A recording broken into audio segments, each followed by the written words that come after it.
እባካችሁን ዛሬ አንድ ልመና ይዤ ወደ እናንተ መጥቻለሁኝ። በምታምኑት ሃይማኖት ሆናችሁ ለጂንካ ከተማ እንድትጸልዩ ለምናችኋለሁኝ። ጂንካ አሁን ላይ ትልቅ ስብራት ላይ ያለችው፣ ትልቅ ሀዘን ላይ እማንቋቋመው ሀዘን ላይ ያለነው። በእርግጥ ጂንካ መኖር ከጀመርኩኝ 3 ዓመት ሆኖኛል። ግን የሰውን ማንነት፣ የሰውን ፍቅር፣ የሰውን አብሮነት በደንብ አድርጌ አይችበታል። ታዲያ ሰሞኑን እየሄደ ያለው ሁኔታ ግን ልክ አይመስለኝም። እኔ ልክ አይደለም ብዬ ነው ማምነው። ቃልዮት ቤተክርስቲያን ቁጥር 6 ላይ የሚያገለግሉ አገልጋዮች፣ ሽማግሌዎች፣ የቤተክርስቲያን ሽማግሌዎች ታመሙ። ከዛም በተከታታይ እየሞቱ ነው ያሉት።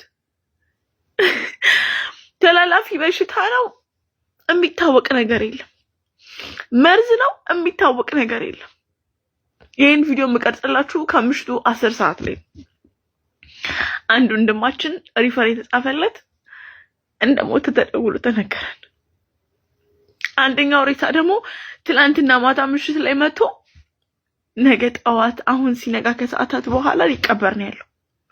ሌላ ደግሞ ሬሳ ከሰዓት ሊቀበር ይመጣል።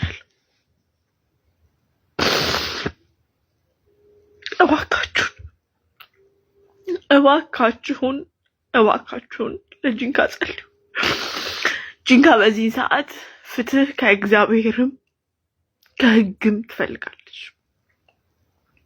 አዎ ተላላፊ በሽታ ነው ካላችሁ እሺ መግለጫ ስጡን፣ ሌላው ህዝብ ይጠንቀቅበት። መርዝ ከሆነ ደግሞ ህግ ጉዳዩን ያጣራና